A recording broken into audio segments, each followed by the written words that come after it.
anak sa Ginoo. How to be strong in the grace that is in Christ Jesus.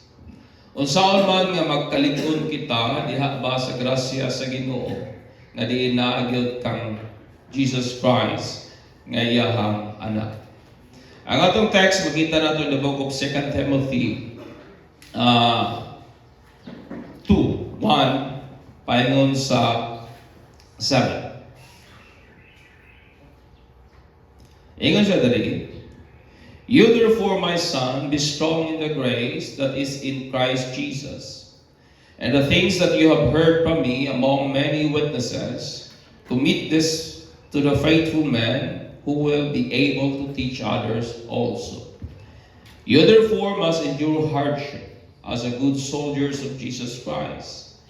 No one engaged in warfare entangles himself with the affairs of this life, that he may please him who enlisted him as his soldiers. And also, if anyone competes in athletics, he is not crowned unless he competes according to the rules. The hard-working farmers must first to partake the crops. Consider what I say in the Lord, and may the Lord give you understanding in all things. Hallelujah. Kaning kalibutan nga itong gipuy-an mga igsoon, tinunglo, ingon man usab kita. Because this world are cursed by God, sa dihang ang tao nakasala o apil taana mga igsoon. Even how blessed we are, even how we claim, bulahan yun kay tas sa nga tanan, ang reality that we are under curse, ilalom ta sa tunglo, nagpabiling sa maulang sa gihapon mga igsoon. Sa ato ang fallen state, it means sa ato bang nahagba nga kinayahan o nahulog ang kinayahan. Ang imahe sa Ginoo kanato nga mga tao has been distorted. Nalawgaw ba, nadaot ba, naguba, but maskig naguba ang imahe sa Ginoo kanato, nagpabilin gihapon ang atong kapasidad sa pagpili mga igsoon. Amen. Though the image of God in us has been distorted, pero ang ato ang kapasidad o ang atong capability sa pagpili o moral choice, pagpili unsay maayo, unsay dautan, naaras sa gihapon. Dili man na nagpasabot nga guba ang imahe sa Ginoo, wa na kay kagahom sa pagpili o pagkahibalo kung unsang maayo unsay dautan. Bisan pagingana may kapasidad gihapon kita sa pagpili o mga moral nga kapilian, apan we fall short of the standards of God. Mao na idea sa atong pagkahagba. Bisan pag kabaluta mo pili unsay sakto, bisan pag kabaluta mo pili unsay maayo, pero kanang tanan nga atong pagpili nakulangan ta og di kita nakaabot sa standard nga iya sa Dios. Mo nang ingon si Pablo, we are all fall short of the glory of God. Kitang tanan nakuwangan sa standard sa imaya sa Ginoo. Og ingon nga Kristohanon sa ato ang redeemed but fallen state. Yes, nata sa fallen state, pero mga luwas na ta mga igsoon. Amen. Mga nilukat na kita, mga tao kitang mga gipakamatyan ni Kristo. Yes, nata sa atong fallen state, pero napasaylo na ta sa atong mga sala. Nagihapon ta sa atong fallen state, pero sa pikas nga bahin, ang ato ang pagkakita has been redeemed by the blood of Jesus Christ, mga igsoon. O ang struggle nato batok sa atong karaan nga kinayahan, that wage war against sa desires sa spirito is very real sa ato ang kinabuhi. Mo nang natay struggles, amen. Mo nang natay mga pagpakigbisog aning pagpangalagad nato sa Ginoo. Tungod kay ang realidad mao kini, ang tinguha sa ato ang unod nakipaglimbasog ba, nakipagbatok ba sa tinguha sa ato ang espiritu. Mao na ka natay mga struggle sa ato ang kinabuhi. Natay mga pressure deep within sa atong heart nga unta gusto natong buhaton kini panay ni Pablo apan ang ako Hinoong nagakabuhat ang butang nga dili nako buhaton, and that is because of the desire of the flesh that wage war against the desire sa espiritu mga igsoon. A reason nga usahay makasinati ta og mga inconvenient nga mga huna-huna, makasinati ta mga thoughts, mga idea, mga thinking dili gyud maayo, mga huna-huna nga inconvenient, mga huna-huna nga dili ta ganahan, mga huna-huna nga nagaapektar sa atong pagbati, nagaapektar sa atong mood mga igsoon, o ingon man mga emotion that muddles our judgment. Mga pagbati ba nga usahay nagapahalap ba, naga-cloud ba, nagalawgaw ba sa ato ang maayong pagpili o pagdesisyon sa kinabuhi mga igsoon. Mo na nga kining mong mga kasinatian nato sa kinabuhi kung dili nato mahatagan o careful nga attention, dili nato mahatagan og maayong pagtagad, mahimo siyang detrimental, mahimo siyang makadaot o delikado siya sa tuang spiritual nga health mga igsoon. Delikado siya sa tuang spiritual nga kanapitang wholeness. Delikado siya sa tuang spiritual nga health tungod kay kining mong butanga hinay-hinay nga musa sa tuang strength. Kana bitang mga inconvenient nga mga thoughts, mga pagbati nga naga-muddle sa atong judgment. Kung dili nato mabantayan, hinay-hinay nga mo kuha sa tuang espirituhanong kusog nga usa dili ta makabantay ni mata na ng tag-usa ka adlaw oy aska na magid akong luyaha. Murag wa na magid kusog isimba. Maragwa na magyusog ipadayon sa pagpangalagad sa Ginoo. Mo na kinahanglan nga makabaluta unsaon nga magmalig-on diha sa grasya sa Dios nga naa sa iyang anak nga si Jesus Christ. Amen. The struggle is real. Mo na nga kinahanglan makabaluta unsaon nga magmalig-on diha sa grasya sa Ginoo. Suffering is real. Mo na kinahanglan dapat makabaluta usaon nga magmalig-on diha sa grasya sa Dios. Mga pag-antos is real. Struggle is real. Mga kakulian sa kinabuhi is real. Mga kawalan-on is real. Mga butang nga hinay-hinay ug lawgaw sa atong una-unang pagbati, hinay-hinay nagasuyop sa tuang langit noon o sa ato ang kusog sa paglahutay sa pagpangalagad sa Dios. Mo na nga kinahanglan makabalog yun ta unsaon nga magmalig-on diha sa grasya sa Dios. Amen. Nakoy gilantaw ba nga salida about narcos. I believe nga familiar na siguro mo kang kuan kanikang Pablo Escobar.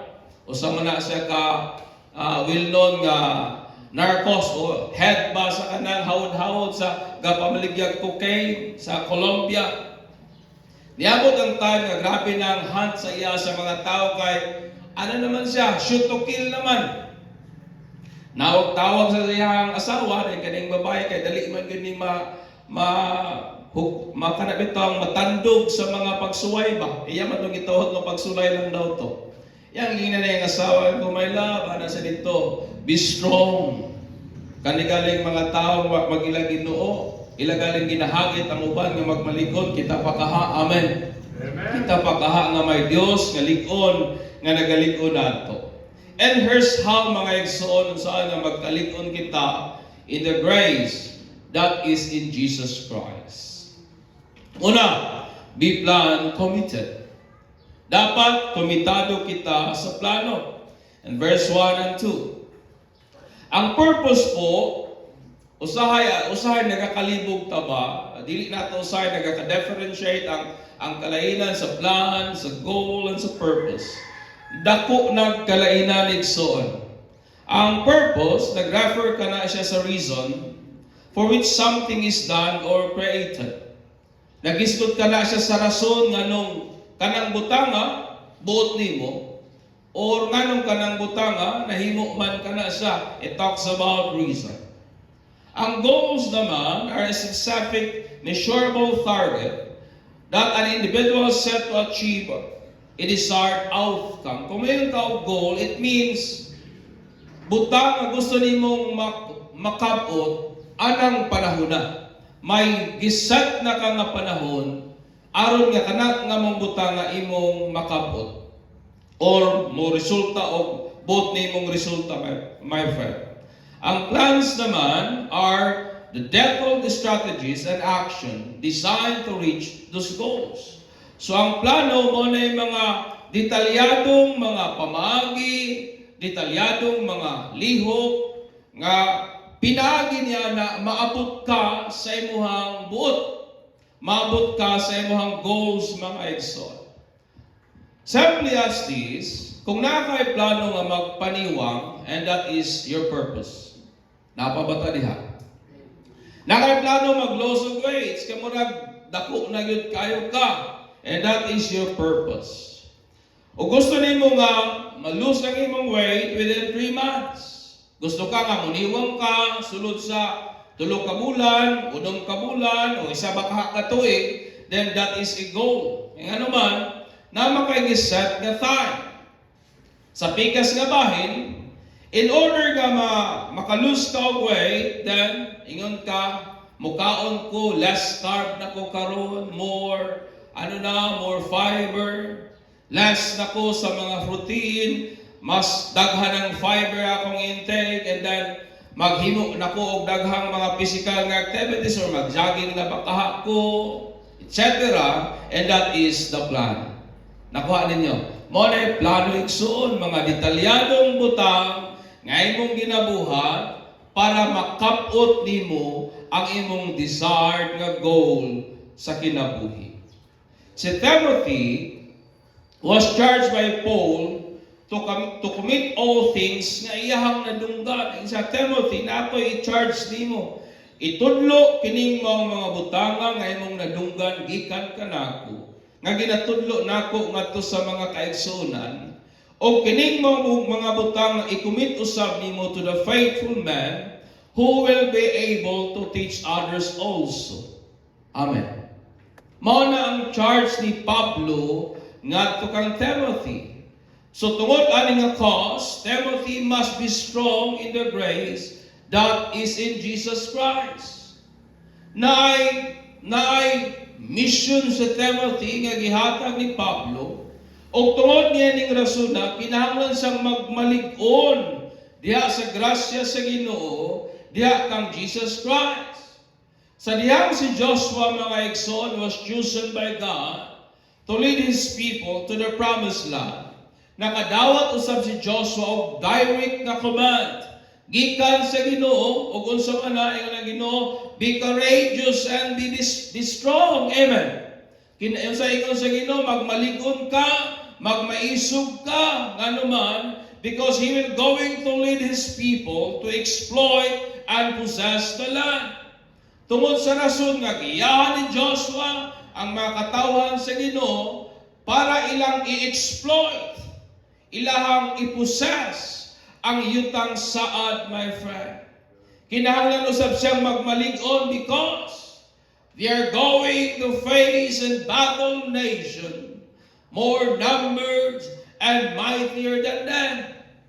Ingon ang Ginoo kang Joshua, magmalig-on ka. Dili lamang kay inyong ilugo ng yuta, tungod kay mag-atubang mo mga gera, mag-atubang mo mga battle, mag-atubang mo mga taong mas daghan, mas dagko, o mas husgan pa ninyo.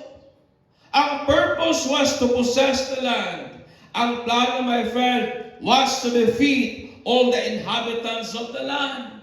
Nakuha niyo ang idea? Ang plano, ang purpose, ilang ikang-care ang promised land. That is the purpose. Mo na ihatag sa Ginoo nga katuyuan. Unsaon man nila pag-possess sa land by means of defeating all the inhabitants of the land. Mo to ilang i-building mga Amorites, mga Hittites, mga Jebusites. That is the plan. Pildihon ang kalaban. para mailog nila ang yutang saad, my friend. Ang plano, my friend, nagpabiling gihapong wa mausab hangtod karon. Kaya nagpabiling maulang sa gihapon sa karon. To commit all the teaching of Christ to the faithful men who are able to teach others also. Mao kanay plano nga atong ikomitar, isalig ang mga butang atong nadawat gikan kang Kristo ngadto sa mga matinud-anon nga mga katawhan nga makahimo usab sa pagtudlo sa uban. That is the plan. O kini nga plano was vital and essential sa church growth. Kung gusto tang maglambo ang usa ka iglesia, we must be committed to the plan. Amen. Kung gusto tang maguswag ang iglesia nga nata, then we must be committed to the plan. And the plan still remain unchanged. O kung sa nga plano, itugyan isalig sa taong matinud-anon. Kining mga butang nga atong nadungog, niadtong mga taong makatudlo usab sa uban. Amen. That was the plan. Nagpabiling maulang sa gihapon. O ang pulong po nga i-commit is a very important word na atong masabtan. Aron masabtan naton sa kabug-at kining maong sugo sa Ginoo. Ang commit, my friend, it conveys the picture. Naa na ba mo'y kuandre? Kana bitang mga milyones nga inyong gideposito sa bangko. That was the idea of i-commit or i-entrust sa laing nga version. Nag-convey siya sa hulagway o sa imahe sa usa ka precious nga bahandi nga imong gideposito ingon nga nagsalig ka ba ngadto sa usang tao. It means may usang bililhong butanga, very good ka bililhon o imong gisalig out of trust sa kamot sa ubang tao. And that is the same word na atong ginagamit sa dihang mo deposito ka kwarta sa bangko. Ni-deposito ka out of pagsalig nga ang imong kwarta, safety good o dili good maon sa diha mga igsoon. Ang mga magtuto sa pikas nga bahin kinahanglan nga atong ma-realize. Kinahanglan nga atong matandi, atong masabtan that the teaching of Jesus Christ nga gitudlo kanato agi sa mga apostles, pinagi sa daghang mga brethren, is a precious treasure that must be entrusted to someone who can also teach others and do the same. Akong pangutana, ato bang nakita kining words sa Ginoo as precious things that we need to entrust sa mga tao who are able also to teach others? Amen. When we are committed to the plan or to this plan, God will give us strength to the grace of Jesus Christ. I want you to understand, my brethren, nga ang tao ginalig-on sa Dios kung ang tao nagabuhat sa iyahang katuyuan o sa iyahang kabubuton. Amen. Amen. If you want to be strong in the grace that is in Jesus Christ, be committed to the plan. Natay mga membro sa pamilya nga kinahanglan yung tudluan, then i-commit ka ng imong nahibawan ngadto nila. Amen ba? Natay mga anak na medyo kinahanglan pag yung gihanan, then commit ka, tudluin sila. Teach them to be faithful. Kaya ang idea po sa faithful sa Bible is a man who are able to teach others also. Ang pagkamatinud-anon, di lang na makaplagan ni naata diri simbahan. Ang pagkamatinud-anon, it means atong ginadala, atong gina-inhabit, ang pagsunod sa plano sa Ginoo. And His plan is this, to commit to the faithful man sa mga butang atong na-receive gikan kaniya. And then sila pod puhon, able pod mutudlo sa uban. And that is very essential sa growth sa church, mga igsoon. Tingnan mong tapad, Inay mo dapat be plan committed o committed to the plan. Na, dapat committed ta sa plano. Amen ba? Dapat mo taliha. Next, sa ingan ni Pablo.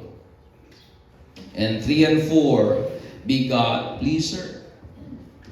Apostle Paul, iyang gidasig sa makusganon nga pamaagi. Kita nga mahimutang sama sa good soldiers. Na may dili maayong sundalo, so na ako'y maayong sundalo, nga iya gyud ni Kristo. Nga ang hallmark mao kini. Ingon niya, mao kini ang maayong sundalo. Naga-endure of hardship for the gospel's sake. That's why prior aning nga verse igiingnan ni Pablo sa Timothy nga, Timothy, join us. Uban ka namo sa among mga pag-antos for the sake of the gospel. Join namo sa among hardship tungod sa gospel, preaching the good news ngadto sa mga tao nga wa pa maka-receive kang Kristo. And the hallmark, my friends, a good soldier is siya nga naga-endure, siya nga nagalahutay sa mga kalisdanan para sa katuyuan nga iya sa ebanghelyo sa Ginoo. O kung sa maning good soldiers, siya tong wa niya gina-entangle sa iyang kaugalingon sa mga affairs aning kinabuhian. Wala niya ginatugutan nga mapuliputan siya ba?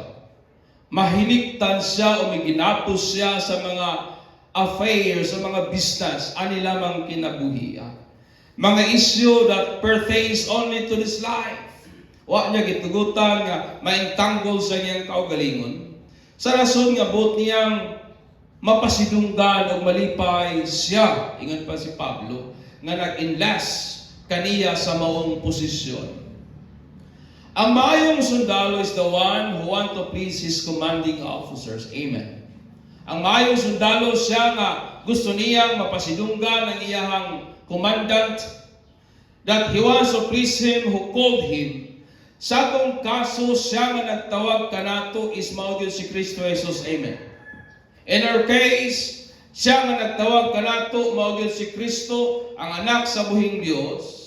Mao na ingon ni Pablo and Galatians 1:10, am I not trying to win the approval of human being or God, or I am trying to please people? If I were still trying to please people, I would not be a servant of Christ. Ingon pa ni Pablo, wa ko nagapahimuot sa tao, ang akong ginapahimutan ng Diyos. Kaya kung ang tao akong ginapahimutan, dili gyud ko sulugoon nga iya gyud ni Kristo. Because being a servant of God, we must be a God pleaser. Amen. Kinahanglan nga kabalutang nga magpasidungog sa Dios. But understand me, yung word po nga please o pagpasidungog o paghatag pagkalipay o pagpahimuot, it is from Greek aresto, ngayang meaning, it means to cause someone to be pleased or to be pleasing or acceptable to. Nga kinahanglan nga imo bang ikaw ang hinungdan nga malipay ng tawhana pa. Mahimong acceptable para ng tawhana, to strive to please, to accommodate one's to the opinion and desire and interest of others.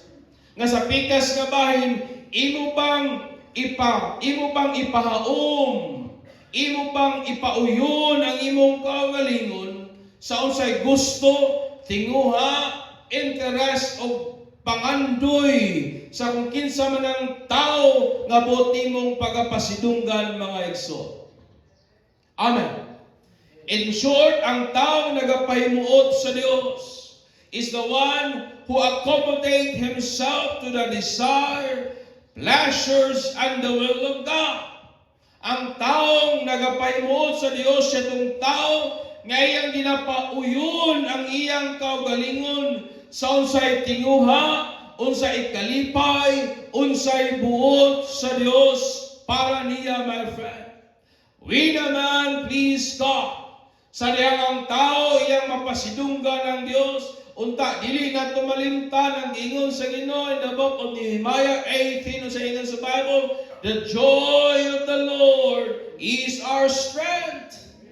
Mao na nga may kusog, we can gain strength when we please God. Tungod kay ang Bible nagingon, there is joy. There is joy, my friend. There is strength. Sa dihang ang Diyos atong mapalipay. Amen. Unsa ingon ni Nehemiah? Unsa ingon sa Ginoo ngadto sa kang Nehemiah uban sa mga katawhan at the time nga murag ipangkapoy na niya, remember that the joy of the Lord is your strength. So be God pleaser. Ipauyon ang imong kaugalingon sa tinguha, desire o pagkulutan sa Dios. Kaya kalipay sa Ginoo, mao magay ato ang kusog. Pagpaka na to si Lord yan ang mga Israel. Next, be reward driven. Dapat tinugmot kita sa tinguha nato nga maangkon ang gasa nga gisaad sa Ginoo. Aning kinabuhi, men are driven by rewards. Gusto gyud tao outcome. Gusto gyud tao something in return sa atong mga pagpangabudlay. May tinguha kita nga makakuha gikan sa unsamang butang nga ato pang ginabuhat. Men, do the work, tanawa ninyo. Kitang mga tao, nagapangabudlay kita in return for food. Tinuod dili. Nagapaningkamot kita kay gusto natong reward.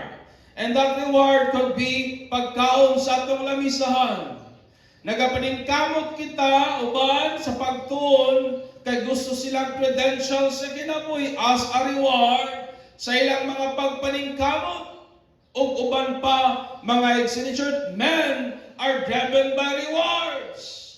Men are driven by something nga ilang makuha in return sa ilang butang nga ginabuhat, and that speaks about reward. Ganti mga igsoon, tanawa ninyo. An athlete po is a person nga nag-undergo o grabe ka stricto nga training. Iyang gina-exhaust ang iyang physical o ingon man mental nga strength with regards to training. O iyang ginaandam ang iyang kaugalingon para lang sa usang competition, having undeterred motivation, which is the vector prize. Nag-undergo sila striktong pagbansay sa ilang kusog, striktong butang, pagbansay silang huna-huna, o motivated sila tungod niining premyo nga ilang maangkon. Amen. It is the prize that motivate them, mga igsoon. Mao na ningon si Pablo, tanawa ninyo ingon niya in 1 Corinthians 9:24-27. Don't you realize that in a race everyone runs, but only one person gets the prize? Ingon niya, so run to win. Ayaw dagan nga dagan lang dagan. Aron mo daw. All athletes are disciplined in their training. They do it to win a prize that will fade away. But we do it for an eternal prize. Ingon din yan 26. So I run with purpose in every step. I am not just shadow boxing. I discipline my body like an athlete, training it to do what it should. Otherwise I fear that after preaching to others, I myself might be disqualified. Si Paul, mga igsoon, was so focused toward the prize. Grabe ang iyang intention, desire, nga maangkon ang maong gasa sa Ginoo. Ingon pagali niya in Philippians 3:13-14, ingon niya, Brethren, I do not count myself to have apprehended, but one thing I do, forgetting those things which are behind and reaching toward those things which are ahead. Amen. Ingon niya sa akong ginabuhat, ginakalimtan tong mga nanghagi, o akong ginatingwa nga makapot unsay nasa unahan. And 14, ingon niya, I press toward the goal for the prize of the upward call of God in Jesus Christ. Amen. Nagapadayon ako sa pagkapot sa ganting at tuwa sa unahan. Paul, my friend, was so focused pagkapot sa ganti. In Revelation 22:12 sa inyo sa Bible, and behold, I am coming quickly, and my reward is with me, to give to everyone according to his works. Mo nang ingon ni Jesus. Inya hala mo abutay na ko sa dili madugay, o ang akong ganti, naana ko. And I want you to understand me, my friend, nga ang price, na kang price, o siya mismo ang muhatag ni atong mga matinud-anon. Amen. Amen. That's why be driven by reward. Ang race, my friend, that we are in promise as an incorruptible reward, nga diha kang Christ, nga siya mismo ang muganti to the faithful, nga mo'y muhuman nga maayo aning lumba sa kinabuhi. God in His grace sustains a believer by giving them strength for them to obtain God's eternal reward. Amen. Ang nakanindot mga igsoon mao kani nga ang grasya sa Dios ug ang Dios mismo nagahatag nato kusog sa paglahutay sa pagpadayon aron makabot nato ang ganti o ang gasa sa Dios ngayang giandam para sa mga naglahutay o para sa mga matinud-anon. Be driven by reward. Usahay manggod kay nalimtan na nato pa nga naday gasa giandam si Jesus. Naday reward nga nagpaabot sa mga faithful. Ay naday mong tapat, be driven by reward. Na ba? Kita usahay malabi na sa mga estudyante, grabing muton kay nga naman nagpanikad makakupot sa diploma. What drives them is ang idea nga makaangko nagdiploma, makagraduar na, makatrabaho na, makasweldo na, etc. Maman pud nato, my friend. What drives us is the reward nga naa kang Jesus Christ. Next, be hope-oriented. Be hope-oriented. Oriented, it means intellectually, emotionally, or functionally directed. It means there is something na nag-guide yun di mo ba? Nag-giya, nag-direct sa imong mga ginabuhat, my friend. Which is, aning a text, it was the hope that directed us. O aning nga bahin, ang maong paglauma, mo'y nag-giya nato mga igsoon. Tanawa ninyo. Ang farmer, grabe iyang pagpangabudlay. He works hard para sa iyang farm. Patiently with waiting, uban ang certain expectancy of the harvest. Grabe ang iyang pagtanong pero mapailubon siya, pero uban ang kasiguraduhan nga makaharvest gid siya o kani naghulagway sa paglaom sa Kristohanon, which is the coming of the Lord Jesus Christ. As a Bible, ang harvest, it always talks about the coming of Jesus Christ. As a farmer, ingon nga ang farmer oriented with the hope of the harvest. So Christian also must be oriented with the coming of Christ Jesus. Ang ato bang pagpangabudlay aning kinabuhian, directed ba, oriented ba, motivated ba sa hope nga mo ang pagbalik ni Ginoong Jesus. Muna si James niingon siya, therefore be patient, brethren, until the coming of the Lord. Ina na imong tapat, be patient. Until the coming of the Lord.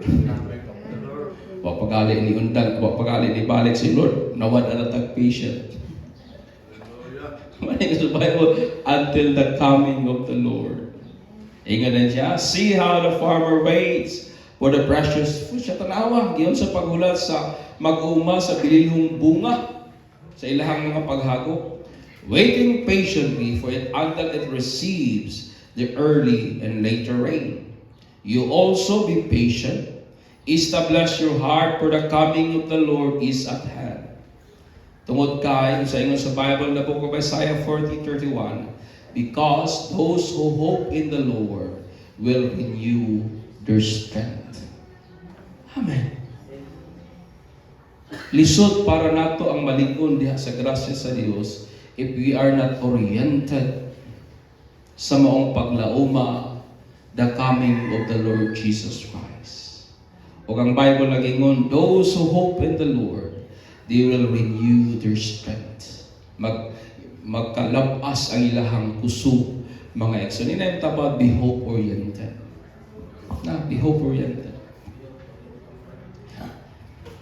Followers of Jesus Christ rely on His grace to receive strength for the purpose of serving God. Mao na kita. Wa ta nagasalig sa tuang tawhanong kusog, kinaadman, o uban pa. But nagadepende kita sa kusog, grasya, gikan sa Ginoo para makapangalagad kita niya. We gain strength. Nakakaplag ta kusog o nagakahimutang lig-on diha sa grasya sa Dios. That is in Jesus Christ when we are committed to the plan. Amen.